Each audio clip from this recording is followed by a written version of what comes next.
Salut, c'est Ricky, ravi de te retrouver pour la vidéo concernant les chandeliers japonais. Aujourd'hui dans la vidéo, je vais te donner les fondamentaux sur les chandeliers japonais ainsi que les essentiels à savoir pour qu'à la fin de cette vidéo, tu puisses comprendre ce que c'est qu'une bougie, que tu puisses également lire et analyser un chandelier japonais en comprenant quelle est l'information qui se cache derrière sa structure, parce que tu le verras, il existe plusieurs structures de chandeliers japonais.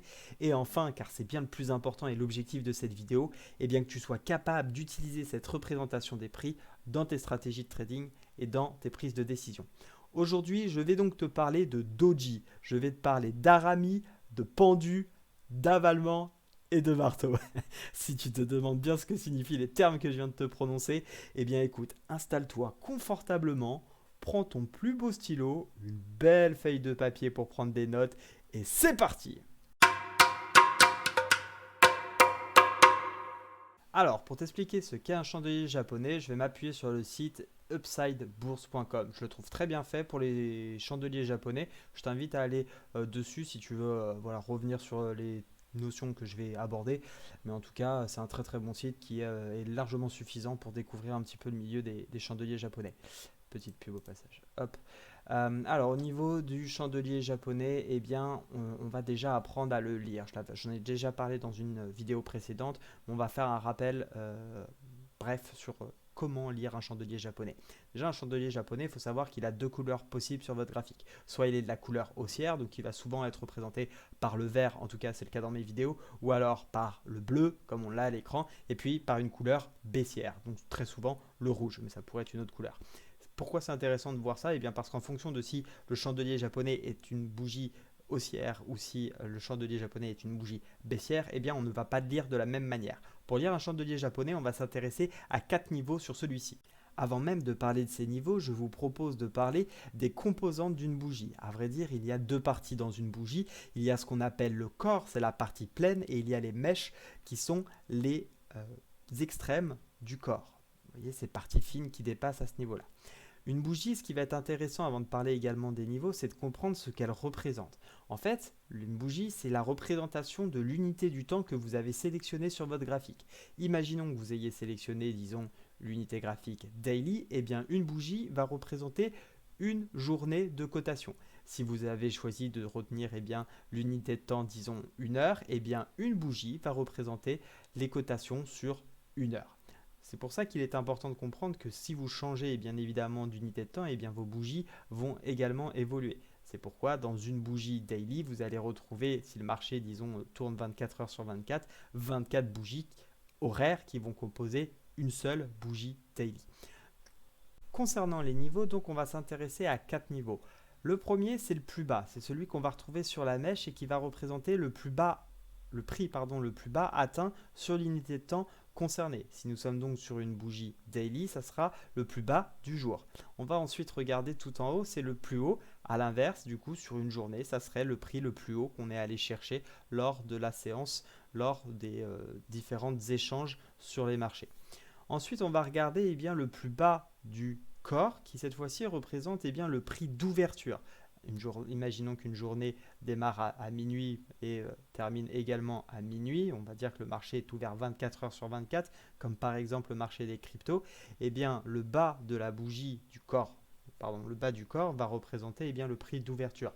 En revanche, le haut du corps va représenter le prix de clôture. Sur les bougies baissières, c'est l'inverse. Lorsque vous regardez le haut de la bougie, vous avez le prix d'ouverture qui est logique puisqu'on a une séance baissière et du coup, le bas de la bougie va donc représenter la clôture de la séance.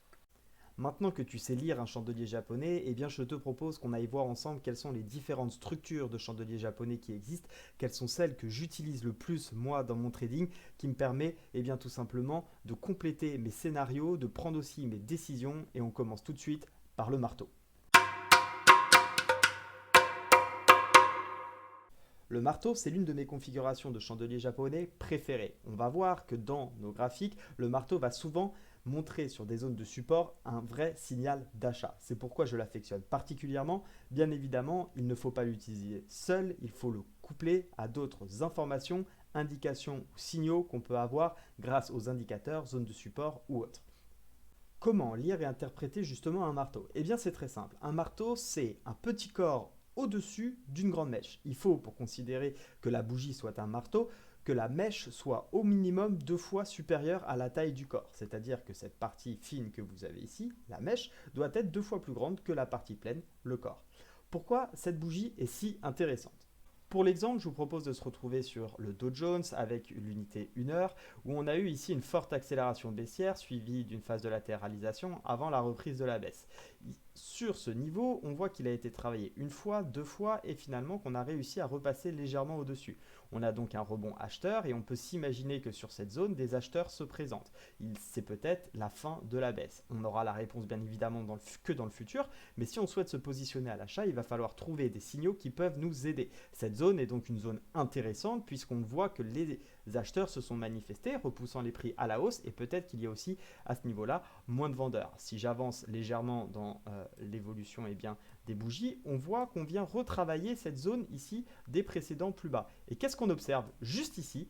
Un magnifique marteau. Okay, donc là, on a un superbe marteau, je vais zoomer dessus, où on a bien une mèche qui est 2 fois plus grande que la taille du corps. Donc on peut considérer ici que les vendeurs ont tenté de casser les prix, mais finalement les acheteurs se sont manifestés en plus grand nombre et ont réussi à repousser les prix. C'est pourquoi j'apprécie beaucoup les marteaux parce que présents sur des supports, ils peuvent nous donner des réels signaux d'achat avec des trades qui sont relativement simples. Plusieurs stratégies à ce niveau-là. Certains vont prendre position à l'apparition du marteau. Dès que la bougie clôture, ils rentrent et ils mettent un stop sous ce marteau et ils vont chercher des objectifs plus hauts. D'autres vont attendre une confirmation par une bougie supplémentaire haussière qui confirme tout simplement l'impulsion du marteau.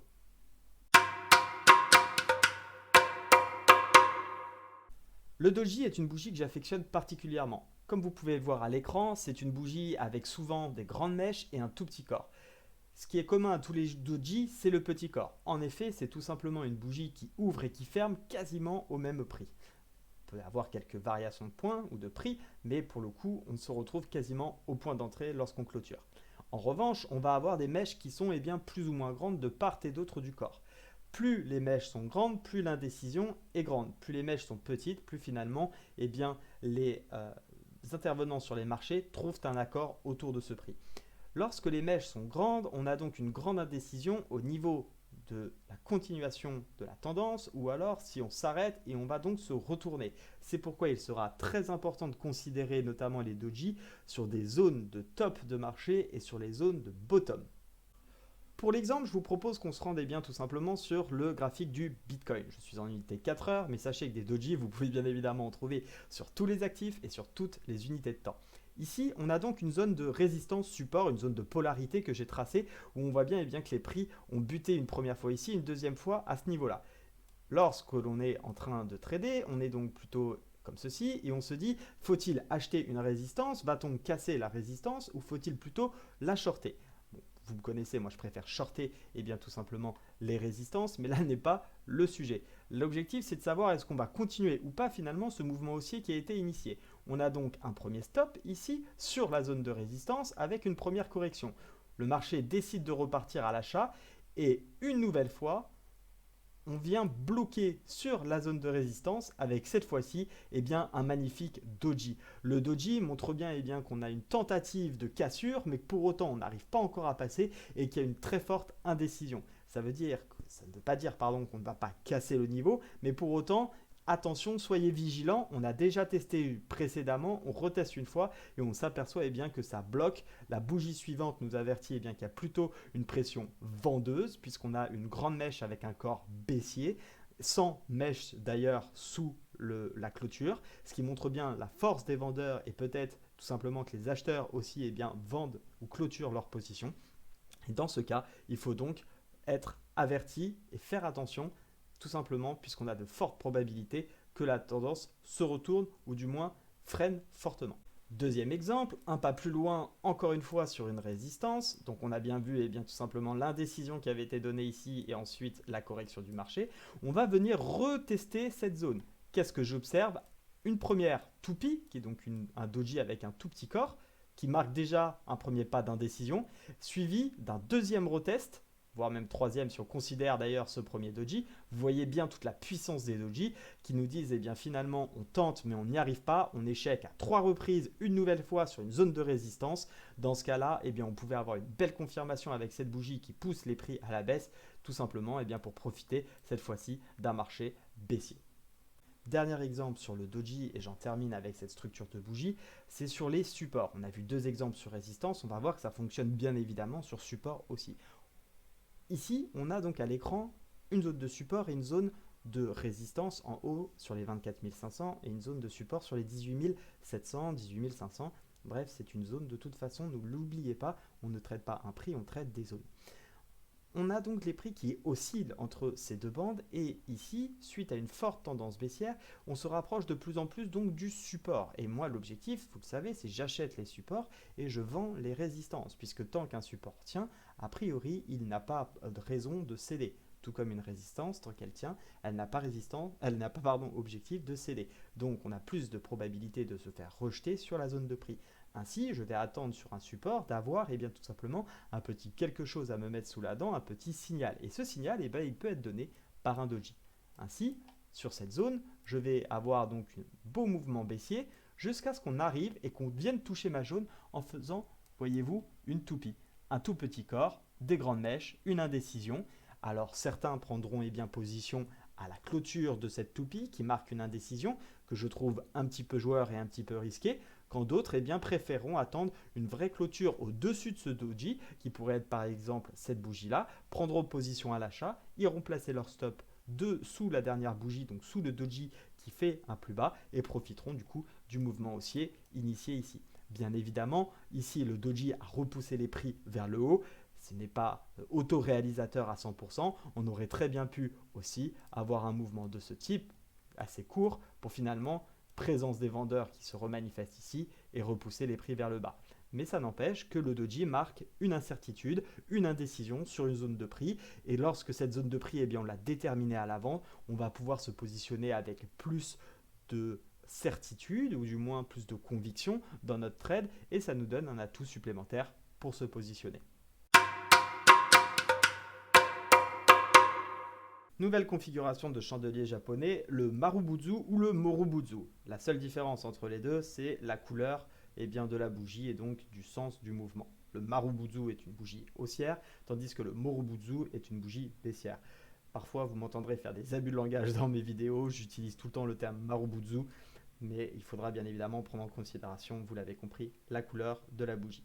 Qu'est-ce que signifie cette bougie? Comme vous le voyez, c'est un gros corps. À l'inverse du doji qu'on a vu précédemment, le Marubuzu nous montre un fort signal et une forte conviction des acheteurs ou des vendeurs. Dans une bougie haussière, on aura tout simplement des acheteurs qui, dès l'ouverture de la séance de cotation, vont pousser les prix et finalement les vendeurs ne vont rien remporter ou ne vont pas se manifester, ce qui fait qu'on a une bougie avec un corps plein. Ce signal est très fort dans une continuation haussière et lorsqu'on a une bougie bien évidemment de Marubuzu et ce sera un signal très fort lorsqu'on aura un Morubuzu dans une tendance baissière.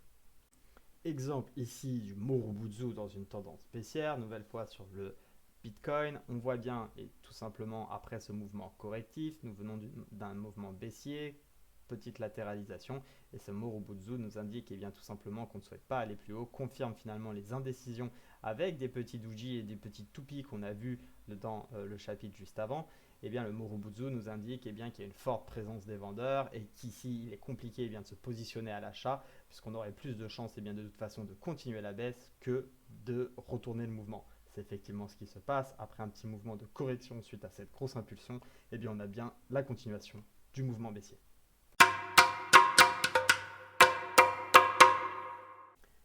Nouvelle bougie, l'avalement. Celle-ci, c'est également l'une de mes préférées. Vous allez voir que les signaux qu'elle donne sont tout simplement énormes. L'avalement baissier en haut d'un marché va nous annoncer une forte probabilité de retourner le mouvement. À l'inverse, un avalement haussier sur un support nous dira qu'on va probablement arrêter la tendance baissière afin de repartir à la hausse. Comment interpréter et voir un avalement baissier ou haussier? Un avalement, c'est une bougie qui va tout simplement englober la totalité du prix précédent. Pourquoi? Et du coup, ça sera intéressant sur un support ou sur une résistance. On ira le voir juste après sur les graphiques.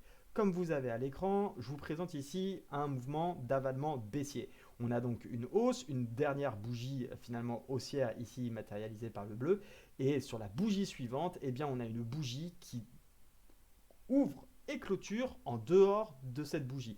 On ravale totalement le prix, le mouvement du prix précédent et du coup on repart à la baisse. Autrement dit, on a les acheteurs qui se sont manifestés, qui commencent à s'essouffler et les vendeurs montrent qu'ils sont clairement en puissance puisqu'ils arrivent même à rebaisser le prix par rapport à la séance précédente et à ravaler totalement le travail qui a été fait par les acheteurs.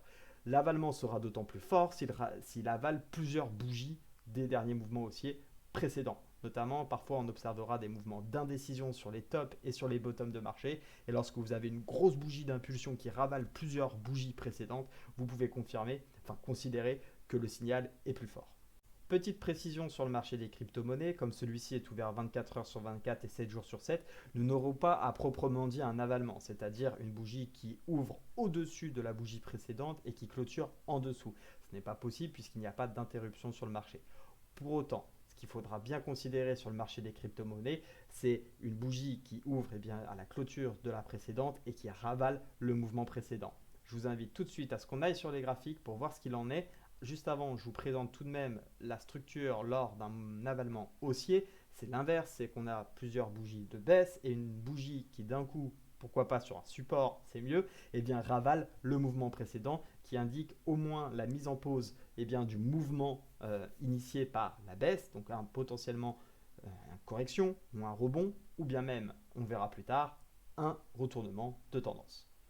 Revenons donc sur les graphiques pour trouver des exemples. Je vous en ai pris deux pour cette figure d'avalement. Ici, on est donc sur l'Ethereum en daily et on avait ici, à ce niveau-là, une zone de polarité de travail, plus exactement, plutôt de résistance, où on voit bien que les prix ont bloqué plusieurs fois avant d'être repoussés une nouvelle fois ici et une nouvelle fois ici. Suite à l'impulsion haussière, on pourrait se dire qu'ici, on pourrait avoir un obstacle et ça pourrait donc être intéressant de se positionner à la vente. Qu'est-ce qu'on observe en daily? On observe tout simplement une hausse à ce niveau-là, une première bougie un petit peu d'hésitation. Alors on n'est pas sur une toupie, mais on voit bien que les acheteurs se sont fait repousser. Et sur la bougie suivante que vous avez ici, on voit bien, que le prix ravale totalement le mouvement. Certains prendront donc position en short en se positionnant à la clôture de celle-ci avec un stop au-dessus et puis profiter d'un maximum du mouvement de la baisse jusqu'à contre-indication ou jusqu'à une zone de TP choisie au préalable. Et certains préféreront être un peu plus dans la confirmation et attendront une bougie supplémentaire pour s'assurer que l'avalement a bien eu lieu. Pour ma part, tout va dépendre des scénarios, tout va dépendre aussi du type de trading que je vais effectuer, mais il est vrai que j'ai tendance à attendre une bougie de confirmation. Après, sur des zones très connues de résistance ou de support, je peux effectivement tout simplement me positionner dès la clôture de l'avalement. Un autre exemple, sur le CAC 40 par exemple, on avait cette zone ici qui était travaillée. C'est pour vous montrer un marché où on a des ouvertures de marché et des clôtures, ce qui fait que on peut avoir des gaps finalement pendant les sessions. Et on observe ici sur le CAC 40 qu'on avait une zone de résistance, de polarité pareil, qui avait été bien travaillée. Puisqu'on avait été repoussé ici une première fois, on avait cassé, mais en fait on avait échoué très vite, repoussé. Et donc suite à cette hausse avec ce joli W qui fera d'ailleurs l'objet d'une vidéo prochaine, on avait eu un mouvement haussier qui s'était initié. Arrivé sur cette zone, on peut se demander tout simplement, est-ce qu'on va pouvoir shorter ici? Là, on avait tout un ensemble d'arguments qui pouvaient vraiment nous dire, il faut shorter à 6528. Pourquoi? Non seulement parce qu'on a une hausse avec ici, la bougie que je viens de vous expliquer qui avale,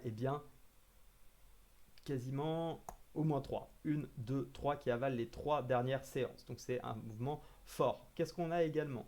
On avait ici un premier doji qui marquait une première incertitude qui n'avait pas été confirmée, mais on a ensuite un marteau en haut sur une résistance qui montre potentiellement aussi une incertitude. Et enfin, une sorte de toupie, de bougie d'indécision. On n'a pas vraiment de mouvement, qui montrait le ralentissement du mouvement. Cet avalement vient tout simplement confirmer que les acheteurs ne souhaitent pas aller plus loin et que les vendeurs, eux, sont en force. Il y avait donc une possibilité ici de se positionner à la clôture de cet avalement ou attendre la confirmation par une nouvelle bougie baissière, donc celle-ci, se positionner à la vente avec un stop loss au-dessus du niveau de résistance, car scénario invalidé si on bien cherché. Et ensuite, on aurait pu profiter de la baisse en allant chercher, eh bien, pourquoi pas les derniers plus bas, un trade dans lequel on pourrait toujours être, ou alors on aurait coupé plus tôt pour X raisons ou autre stratégie, mais là n'est pas le sujet.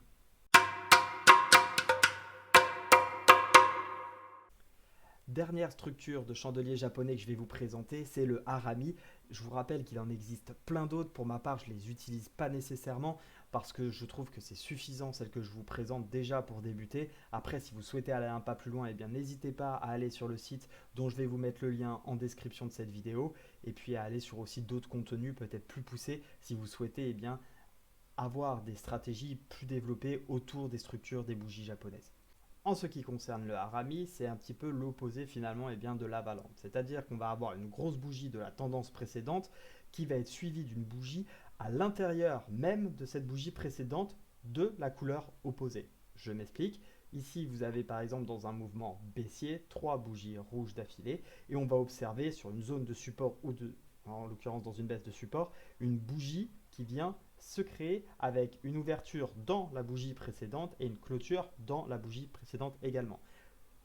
Au regard de la structure du harami, on le trouvera effectivement plus présent sur les marchés où on peut avoir des trous de cotation. Ça peut arriver sur la crypto, mais c'est plus rare. Et en tout cas, je l'observe beaucoup, moi, dans mes utilisations de scalping, également de swing trading, dans notamment les indices.